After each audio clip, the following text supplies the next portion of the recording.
seuil de pauvreté explose. Les conséquences du changement climatique se multiplient et ont des impacts directs sur les travailleuses et les travailleurs.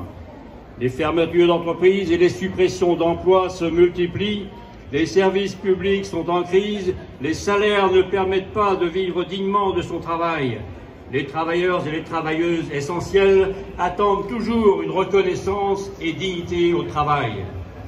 Plus que jamais, le partage des richesses, la revalorisation des salaires, le partage du temps de travail et l'égalité entre les femmes et les hommes sont indispensables. Pour nos organisations, la construction d'un tout autre budget porteur d'espoir, de justice sociale et de justice fiscale est impérative.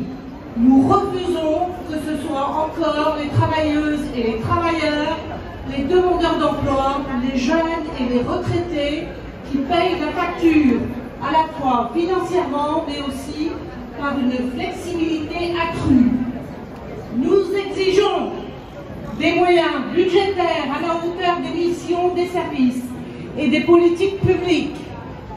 Nous exigeons des mesures pour lutter contre la précarité et renforcer la solidarité. Nous exigeons des investissements dans une transition écologique juste, la réindustrialisation de la France et des mesures contre les licenciements.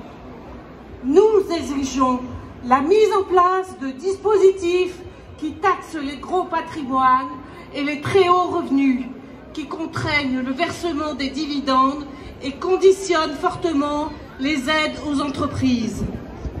Nous exigeons une protection sociale de haut niveau et l'abandon de la réforme des retraites.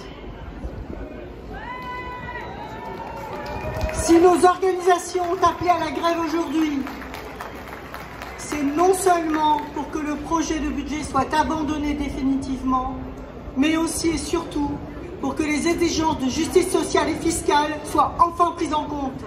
Rappelons que les votes pour l'extrême droite n'apporteront pas non plus de réponse quand le Rassemblement national s'est opposé à la revalorisation du SMIC, des pensions de retraite ou contre l'égalité entre les hommes et les femmes.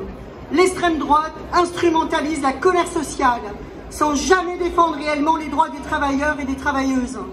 Elle n'apporte aucune solution crédible au monde du travail ni aux salariés. Mobilisons-nous pour plus de justice sociale et fiscale.